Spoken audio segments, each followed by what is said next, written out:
Happy Transfer Tuesday, everybody. Got a good rental property update today. But first, I'm going to go through this week's transfers real quick. It's been pretty quiet here just because, unemployed, trying to hunker down and just not spend any money or make too many money moves since I can't really save anything right now since, unemployment doesn't really cover all my bills, so I'm not adding to any savings or investment accounts this week. But I do have one update.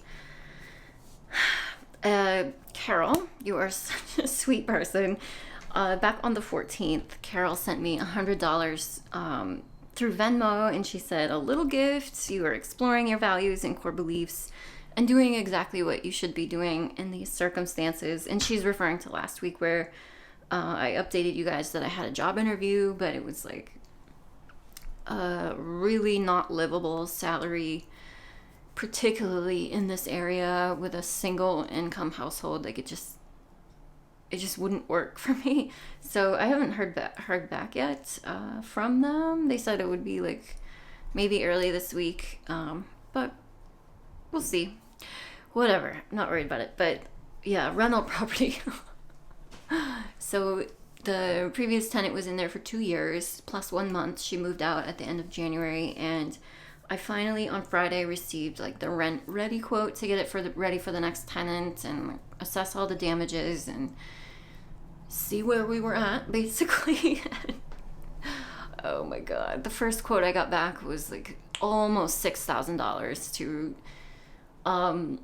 she had like spray foamed around a whole bunch of shit, like trim and windows, and just I don't know, but it has to be like cleaned up and cut off because it's like, spray foam, how that looks, like bulging out the side, it's just everywhere. And so they have to go in and remove all that, and then they're gonna repaint everything, which is the bulk of that quote. But there was so many things where I was like, are you joking? I'm not paying $6,000 for like a rent ready. Yeah, it needs the deep cleaning, obviously, that's totally fine, and even the fresh paint job. Like honestly, it's the spray foam and paint job that's the lion's share of that. But they wanted to like replace the tub, and there is a cracked window and missing light bulbs and missing blinds and things that do need to be replaced. But they also had a bunch of extra shit on there that I was like, that's so not necessary. No. And I get it. Like when you are a long distance real estate investor, like I'm not there to police you or to like really do a walkthrough with you and really understand what does and doesn't need to be done. And also like the painting and the spray foam removal itself is $2,200, which is just it's frustrating, because if I were there, certainly I would do it myself and just spend on the paint and materials for an absolute minute fraction of that price. But it's kind of the nature of the beast. And obviously they're looking at this as it's probably a conglomerate, right? It's some distance investor that doesn't give a shit, whatever, it's a tax write-off, get it ready for the next tenant, do what has to be done. So they're probably not even looking at those kind of invoices. But obviously I'm not a conglomerate, I'm a one person, it's my only property, so I'm a bit more scrutinous with the things. But some things are just out of my control, like the prices of paying someone to paint the damn thing. It's frustrating. But again, I knew that dynamic going into this. It is a long distance property. I don't have control over those things. And so I'm not like super frustrated. And we got the quote down to $4,400 for like more just bare necessity type things. So hopefully they won't find any other major issues while they're in there. Because of course they're going to check the plumbing and the electrical as well while they're replacing bulbs and broken things or whatever. But and certainly needless to say, the last tenant is not getting her security deposit back, because like she said nothing to me about the spray foam situation. Like that was such a surprise. So but it's fine. The house's own bank account has enough money in there to cover it. It doesn't matter. And I already have a tenant lined up to move right in like ASAP. They are they're not a Section 8 tenant, but they do have a different like housing voucher program. But they are going to be paying $900 a month. So that is, the previous tenant was paying $734. So what's that? $196. What? 96? No. Wow, math. $166 increase in my monthly cash flow spread. So, pending other major things that might come up between now and then, like the new tenant should pay back the property, this amount that's being used for the rent ready repairs, in what, 6 months? Not even? No, less than 6 months. So it's not the end of the world. It's just annoying. And I've honestly been thinking a lot about this rental property lately, and so many of you have asked about it. How am I, especially when the unemployment situation happened, am I going to sell it? What am I going to do with it? Should I go live there? That kind of thing. And I've always been like, no, I'm going to hang on to that. Like, it cash flows really well despite it costing me an arm and a leg for stupid repairs that I could fix myself, but just because of by proximity, I can't do that.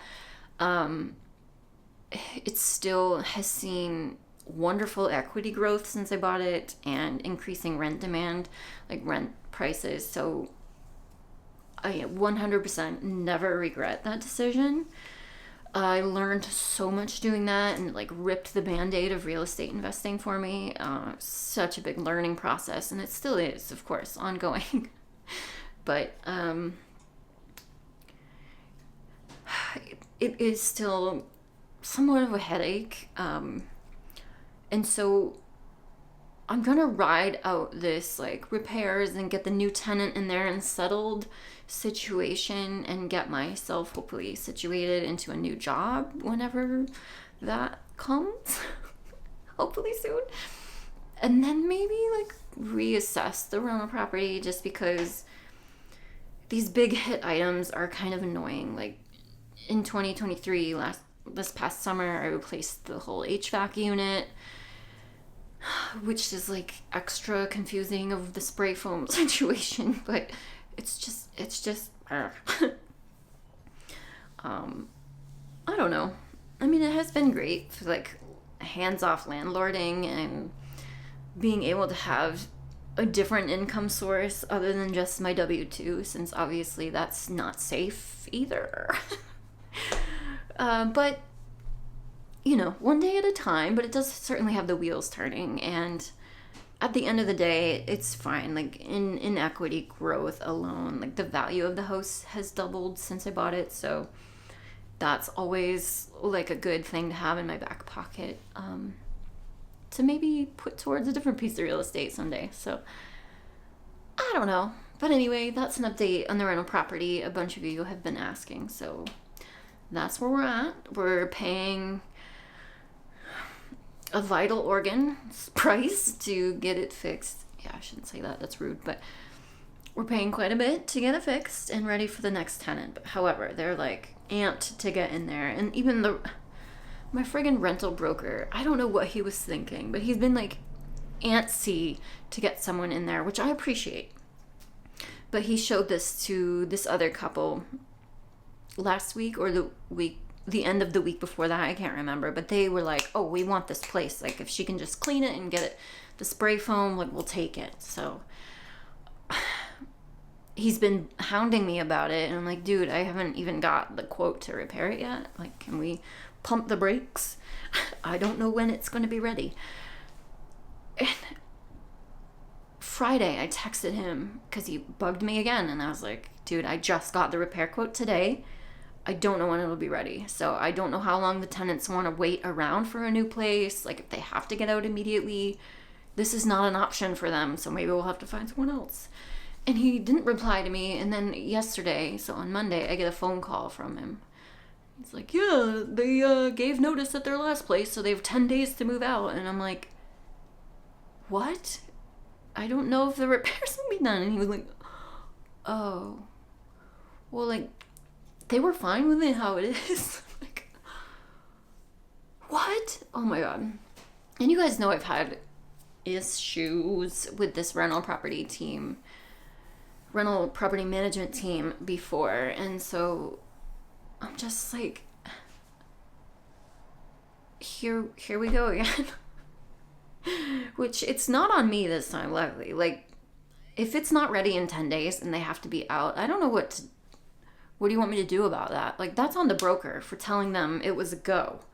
I don't know why on earth he would do that, but hopefully it'll be fixed. I don't know, man. Just one thing after another. But anyway, that's the update. Thank you guys so much for listening. Thank you, Carol. I appreciate you so much, and all of you during this time of up in the air everything. I appreciate you guys. Thank you for watching. I'll see you very soon.